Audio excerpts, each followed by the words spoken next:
I'm on vacation.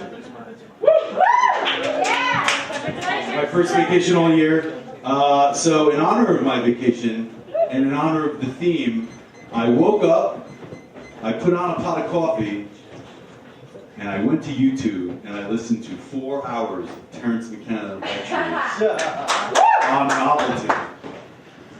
And it's funny what you remember and you don't remember. But I do remember this. He said, culture is not your friend. So that's just something to think about when you decided to dedicate your entire life to art and the advancement of culture. Perhaps culture is not your friend. Just something to think about. There's a couple of different ways this set could go. Someone gave me a request. Is that person still here? Yes. All right, fine.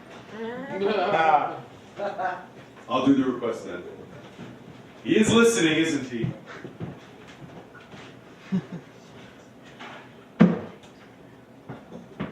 I may need this later. You never know.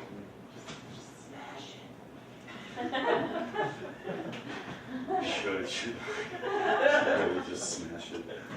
Oh, that would be perfect. That would be art. That would be art. That would be art embracing the fact that culture is not your friend.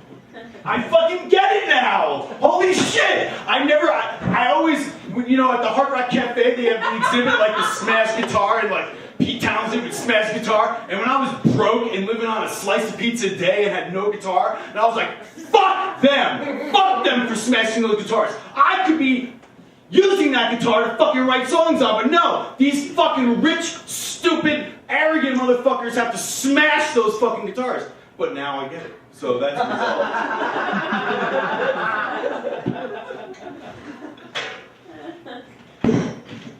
So this is a piece called Prayer.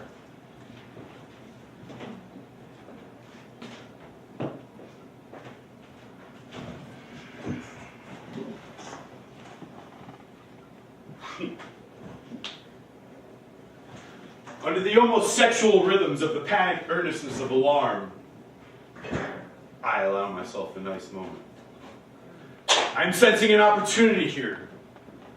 This is the mind of a body ripe for spoils, praying for the bleeding of its call to war, praying for resolution to the crisis of lost land, lost title, for revenge against those who took my innocence and made me prodigal, for the magnificent instigation of its fellow miserable, for the voices of those who I still believe to be my warriors, stirring, moving, climbing upstairs, and sounding sirens from the ceiling above my head.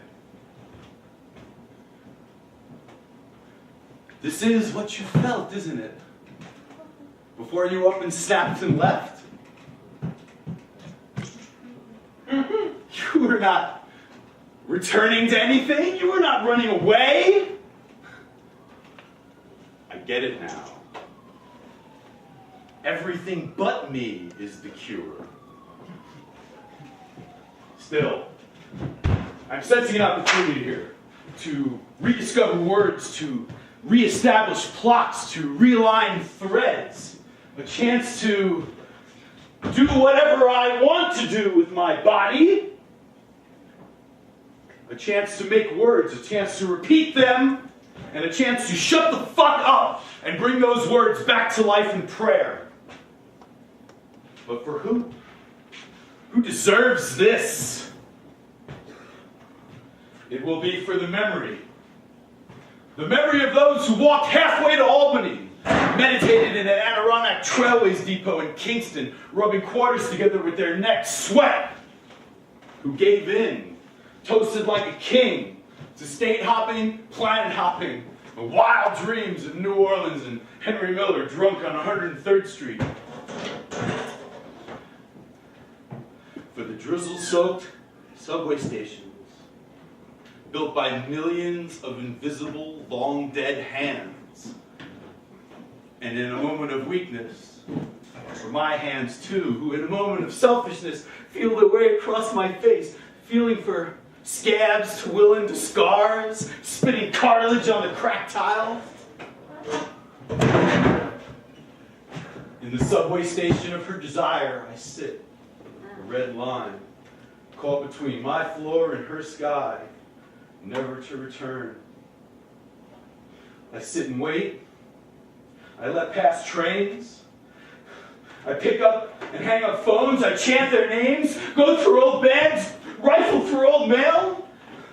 This stagnation is no victory. This perseverance is no courage. This signpost kisses the feet of no traveler. This grass up through the cracks underground is no sign of life, but of peerless neglect, of weight, of want, of torch that stands on no hill, that greets no one's eyes, and is no longer ensconced in lore.